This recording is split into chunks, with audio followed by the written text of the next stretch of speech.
본명 안현석, 발음이 어려운 느낌이라 성만 바꿔 유연석으로 활동하게 되는데 배우가 유연하게 가야 한다는 의미를 주고 싶었다고 하네요.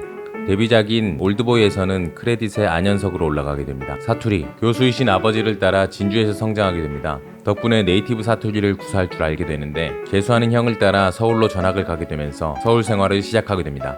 데뷔, 초등학교 시절 하교의 연극으로 처음 무대에 서게 되는데 그때 받은 박수가 인상적으로 기억되면서 배우가 되기를 결심했다고 합니다. 리틀 유지태라는 별명이 있을 정도로 유지태와 닮은 꼴로 학교에서 유명했는데 고교 시절 연기학원에서 만난 누나가 올드보이 의상팀에 들어가게 되었고 유연석을 오디션에 소개하게 되면서 올드보이로 데뷔하게 됩니다. 강남 선배, 건축학개론에서 국민 역적 동아리 선배로 출연합니다. 당시 인기가 하늘을 찌르던 수지가 여주인공으로 출연했는데 극중 돈 많은 선배로 등장하며 술을 권해 수지를 취하게 하고 자취방으로 데리고 들어가는 장면으로 대중들에게 나쁜 선배로 기억되는데 그저 데려다 주기만 했다고 해명한 적이 있습니다. 착한 남자, 응답하라 1994의 칠봉 역할로 배우로서 확실히 자리매김하게 됩니다. 극중 야구선수로 등장하며 세상 스윗한 미소를 보이는 다정한 역할을 맡게 되면서 국민 짝사랑남으로 등극합니다. 야구선수에 딱 맞는 넓은 어깨와 다부진 체격이 캐릭터를 더욱 부각시킬 수 있었고 메이저리거 류현진 선수의 덤덤함과 포커페이스를 모티브로 잡았다고 하네요. 해당 작품 종영 후 CF만 7개를 촬영할 정도로 대중들에게 알려지게 됩니다. 성덕, 이상형으로 할리우드 배우 아만다 사이프리드를 꼽았습니다. 영화 레미제라블에 나온 그녀를 보고 반했다고 하는데요. 2013년 아만다 사이프리드의 내한 중 실제로 만나 사진도 찍게 됩니다. 당시 그녀는 인터뷰 중 한국 배우 이상형 월드컵을 진행했는데 유연석이 우승하게 되면서 진짜 성공한 덕후가 되기도 했습니다.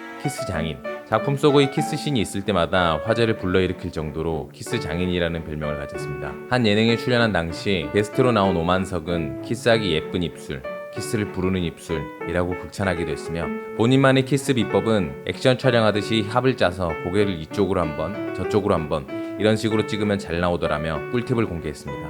한 번은 자연스러운 분위기를 위해 와인을 준비해 갔는데 상대 역이었던 서현진은 황당했다고 하네요. 걸그룹 센터, 뮤지컬 헤드윅을 통해 여장한 모습이 화제를 불러일으킨 적이 있습니다. 한 살이라도 젊을 때 여장에 도전하고 싶어 헤드윅에 도전하게 되었고 유연석의 어머니는 여장한 유연석을 보고 요즘 만나는 친구니? 라고 물을 정도였다고 하며 박진영은 본인의 토크쇼에서 이 정도면 걸그룹 센터급 미모이다. 당장 데뷔 가능하다. 고 하면서 극찬하기도 했습니다. 안셀모, 세례명 안셀모, 슬기로운 의사생활에서 신부를 꿈꿀 정도로 독실한 천주교 의사로 나오는데 실제로도 천주교 신자로 알려져 있습니다. 군 복무 시절 입대 직후 여자친구의 이별 편지를 받으면서 실연의 아픔을 치유하고자 신앙심을 가지게 되어 지금까지 이어지고 있다고 합니다.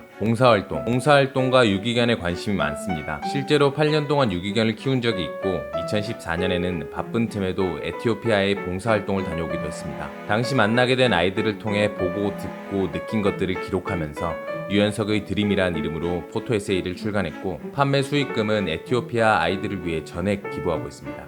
사진 덕후, 군 복무 중 아버지께 카메라를 선물 받으면서 사진을 시작하게 됩니다. 예능 출연 당시 개인기로 폴라로이드 사진 촬영을 준비할 정도로 사진을 좋아했으며 직접 찍은 사진들로 포토 에세이를 연재하기도 했고 자신만의 사진전을 2차례 열기도 했습니다. 하지만 셀카 각독이라는 별명을 가질 정도로 본인 사진을 찍는 데는 큰 소질이 없다고 합니다. 유튜브 2021년 3월 주말 연석극이라는 채널명으로 유튜브를 시작했습니다. 사진, 골프, 피아노, 드럼 등 취미 부자로 알려진 유연석은 해당 유튜브를 통해 취미와 일상을 주로 선보이면서 팬들과의 소통을 이어가고 있습니다. 금전적인 수단으로 일했다면 금방 지쳤겠지만 지금도 연기하는 것 자체가 즐겁다. 연기는 내가 가장 오랫동안 꾸준히 하고 있는 모험이다. 배우로서 어떻게 연기해야 할지 답이 정해진 건 없다. 오늘의 영상은 여기까지. 우리가 알던 인물의 재발견 그리고 새로운 인물을 발견하고 싶으신 분들은 캐리커버리를 구독해주세요. 시청해주셔서 세상 감사합니다.